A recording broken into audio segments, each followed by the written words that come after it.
Et voilà, du coup, on se retrouve pour nos solides. C'est une... bon, on va continuer les solides, mais on va travailler sur les patrons la semaine prochaine. Voilà. Et c'est pas le patron que vous pensez, hein, c'est autre chose. Voilà. Du coup, voilà, on va travailler encore un tout petit peu sur les solides d'aujourd'hui. On va faire des exercices pour vraiment, parce que une séance, ça suffit pas, je pense. Il faut vraiment au moins 2 séances pour que vous ayez tout enregistré en tête pour l'année prochaine. Voilà. Donc, on va faire un petit rappel et ensuite exercice dans le cahier du jour comme d'habitude. Alors, je vous raconte la leçon comme d'habitude. Bon, l'objectif, je l'ai pas mis. Hein. L'objectif, c'est vraiment de rentrer tout ce qui est sur les solides là dans votre tête et que vous soyez prêts pour l'année prochaine. Voilà. Ok. Les solides, la suite. Détendez-vous confortablement, asseyez-vous, je vais vous raconter ça. Alors, on a déjà, ça c'est pas un solide, hein, c'est en 2D, ça non plus d'ailleurs. Ça s'appelle un polygone.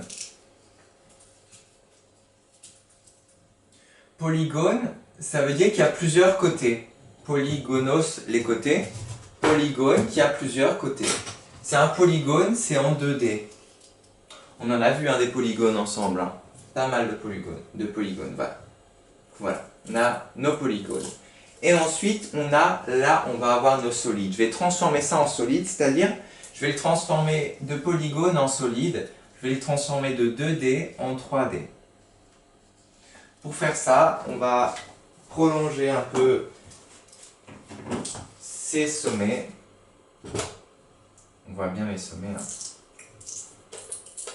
Zut, j'aurais dû le faire en petit point celui-là parce qu'on ne le voit pas normalement.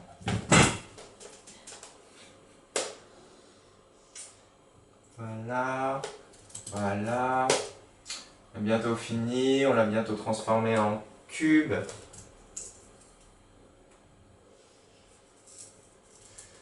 Il sera un cube un peu de travers malheureusement. Le pauvre. Avec un doigt. Hop. Et enfin,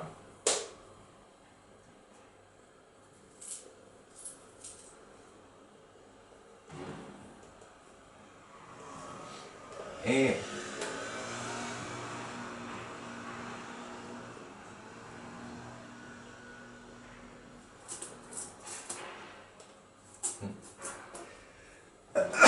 pardon.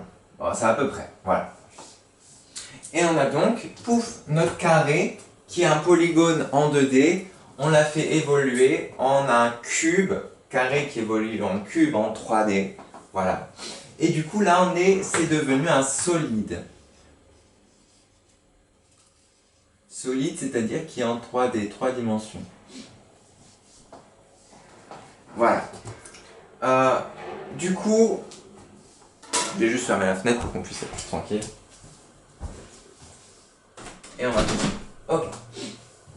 On a donc nos solides qui sont des figures en 3D. Parmi ces solides, on a 2 familles.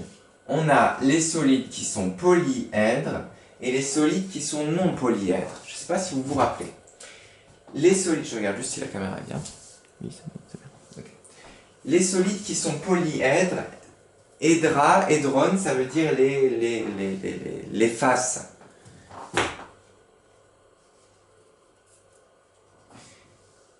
Hédra, du coup, c'est les faces. Poly, ça veut dire plusieurs. Polygone, plusieurs côtés. Polyèdre, plusieurs faces. Ok? Èdre, c'est face. Du coup, les polyèdres, c'est les solides qui ont plusieurs faces. Mais attention, du coup, on est bon pour le cube qui a bien plusieurs faces. Hein, voilà, il rentre dans la famille des polyèdres. On est bon pour notre prisme qui a bien plusieurs faces, tout c'est bien, il rentre dans la famille des polyèdres. Et là par contre, on a notre cylindre qui est une exception. Parce qu'en fait, ses faces à lui, il en a 2, hein, il pourrait rentrer dans les polyèdres. Mais ses faces, ce n'est pas des polygones en fait. Ses faces à lui, c'est des cercles. Enfin, c'est des disques en fait. Et comme c'est face à lui, c'est pas des polygones comme par exemple le cube, qui a des carrés en face, ou le prisme qui a soit des triangles, soit des rectangles en face, lui il a quelque chose qui n'est pas un polygone, qui a plusieurs côtés, il a un cercle, un disque. Et du coup lui, malheureusement, il va rentrer dans les non-polyèdres. C'est comme ça les mathématiciens, enfin les gens qui s'occupent de la géométrie ont décidé ça. Du coup, dans les non-polyèdres, on aura le cylindre. Voilà. On a ensuite, bien sûr, je vais vous faire tous les noms, comme ça on révise en même temps. On a notre pavé droit. Voilà. C'est un sorte de rectangle en 3D, un pavé droit, qui rentre dans les polyèdres. Voilà. On a notre cône. Très beau. Qui rentre dans les non-polyèdres, parce qu'il n'a pas plusieurs faces. En plus, c'est un cercle. Voilà. Du coup, il rentre là-dedans. On a quoi d'autre? Ah oui, on a notre pyramide qui a une base en rectangle et des côtés en triangle. Voilà. Très belle pyramide. J'aime beaucoup. On a également notre tétraèdre qui n'est pas une pyramide parce qu'elle a une base en forme de triangle. Tous ses côtés sont des triangles en fait, le tétraèdre. Qui rentre aussi dans les polyèdres, pas de souci. On a quoi d'autre? Ah oui, à votre avis ça, le demi-cercle. Le demi-sphère, pardon. Demi-sphère qui du coup n'a pas plusieurs faces, elle n'en a qu'une, qui est en plus un disque. Du coup, elle ne peut pas rentrer dans la famille des polyèdres. Elle va dans les non-polyèdres avec le cylindre aussi. Et on a enfin notre belle sphère qui n'a carrément aucun èdre. Elle est même pas monoèdre. C'est-à-dire elle n'a pas une face, elle a 0 face, elle, le sphère, qui est très jolie. La sphère qui rentre dans les non-polyèdres non plus. Et voilà, je pense qu'on a fait une bonne révision, mais on a oublié encore un petit truc. On sait que dans les solides, on peut les analyser. On a appris des mots pour pouvoir les analyser. Quand il y a deux... déjà on a appris les arêtes. Comme les arêtes de poisson, si on touche en fermant les yeux, c'est vrai que ça ressemble un peu... Ça va toucher un peu d'une arête de poisson. Ok, du coup les arêtes. Voilà, arête. Ça c'est une arête. Ça c'est une arête, ça c'est une arête, ça c'est une arête, arête. Ensuite, on a quand quand 3 arêtes ou quand plusieurs arêtes se rencontrent en un point, ce point-là, c'est le sommet. Du coup, là, on a pouf, 2 arêtes qui se rencontrent et ça fait le sommet. On a plusieurs sommets, du coup, voilà. Et on a bien entendu la face. Il y a plusieurs faces ici dans ce cube. Il y en a 1, 2, 3, 4, 5, 6 faces. Et on a encore juste appris la base qui est... Bon, pour l'instant, on va dire que c'est l'endroit sur lequel on pose le solide. Mais en fait, c'est l'endroit, on va apprendre ça en CM2, grâce à laquelle on va pouvoir calculer la hauteur, en fait. Par exemple, grâce à ça, on peut calculer, si on pose sur la base, par exemple là, on peut calculer la hauteur, en fait, du solide. Voilà. Bref. Par exemple, si on pose là, on peut calculer la hauteur, du coup la base, ce sera en dessous. C'est ce qui nous permettra de calculer la hauteur du solide. Voilà. Et du coup, on a la base qui est en bas. Ok. Je pense vraiment qu'on a fait une bonne révision là. Même pour les enfants qui n'avaient peut-être pas regardé la vidéo de la semaine dernière. Comme la classe peut-être, je ne sais plus si Madame Breton savait peut-être. Voilà. Du coup, on va pouvoir attaquer les exercices. Sortez votre cahier du jour, ou je pense que vous n'en avez peut-être plus, sortez votre feuille, etc. Moi, je lance le rétroprojecteur et je vais vous présenter ça tout de suite. Oups. Elle veut partir. Par la caméra. Moi, je vais devoir l'effacer, c'est triste, c'était plutôt joli. J'aime bien faire des... La semaine prochaine, du coup, on apprendra à faire des patrons, c'est-à-dire à les réaliser en vrai, tous ces solides-là. Et ce sera très sympa.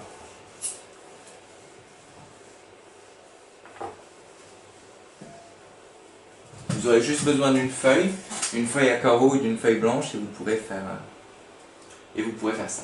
Ok, on est bon, c'est parti.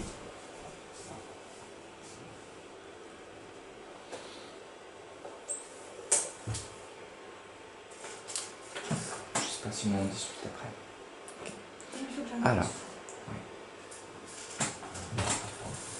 Alors, on a donc ici nos exercices et le titre, du coup, qui s'appelle Savoir reconnaître et décrire des solides, partie 2. Ok. Du coup, premier exercice, il s'appelle Trie les solides dans le tableau. Il y a donc plusieurs solides qui s'appellent A, B, C, D, E, F, G, H, I, J, etc. Et vous devez les mettre, pour ceux qui n'ont pas de cahier de jour, c'est pas de souci, hein. Enfin, qui n'ont pas d'imprimante, pas de souci. Vous mettez juste 2 colonnes, polyèdre, non polyèdre, et vous mettez les lettres dedans. Hein. Voilà. Du coup, je vous laisse faire ça. Il y en a qui sont polyèdres, il y en a qui ne sont pas polyèdres. Facile. Ça vous prendra quelques secondes, je pense. N'oubliez pas, attention avec la cylindre. Cylindre, problème. Voilà. Et celui-là, je l'aime beaucoup. J'espère que ça va vous plaire. En fait, c'est des devinettes et vous devez trouver quel est le bon solide. J'ai 6 faces rectangulaires parallèles 2 à 2, c'est-à-dire une en face de l'autre. Voilà, quelque chose qui a 6 faces rectangulaires parallèles. Okay. J'ai 6 faces identiques. J'ai 2 faces triangulaires et 3 faces rectangulaires. J'ai 2 faces circulaires et une face courbe. Ok, c'est-à-dire qui est courbe, qui est courbée, qui fait une courbe comme ça. J'ai une face carrée et 4 faces triangulaires. J'ai une face courbe, une seule face courbe. Bon, ils ont dit ça de façon bizarre, hein. Mais bon. C'est pas vraiment une face, moi je dis, mais bon. J'ai une face courbe et une face circulaire. Et j'ai 4 faces triangulaires. Voilà. Chaque fois, du coup, il y a un solide qui se cache derrière chacune de ces devinettes. À vous de trouver lequel. Je trouve que c'est un exercice plutôt sympa. Et enfin, le top du top. Du top, du top, du top. En fait, écris le nom de chacun de ces solides et vous devez donner du coup le nombre de faces, le nombre d'arêtes et le nombre de sommets. Pour ceux qui n'ont pas d'imprimante, c'est pas grave, vous mettez juste nom, double point, F pour face, A pour arête et S pour sommet, ok? Du coup pour le cube, vous mettez nom, zut j'ai dit, face vous mettez F double point, nanana, arête vous mettez A double point, nanana, et sommet vous mettez S double point, nanana. Ou sinon, si vous n'avez pas la fin, vous pouvez écrire tout en entier. C'est pour pas qu'il y ait des inégalités entre les enfants. Et voilà, vous avez donc tout cela. Je vais vous mettre, juste vous pouvez commencer du coup les enfants qui ont une imprimante déjà ou qui ont Classroom. Les autres, je vous mets juste en pause pour que vous puissiez prendre ça. Et voilà, bon courage à tous, on se retrouve tout de suite pour la suite. Ce sera l'allemand.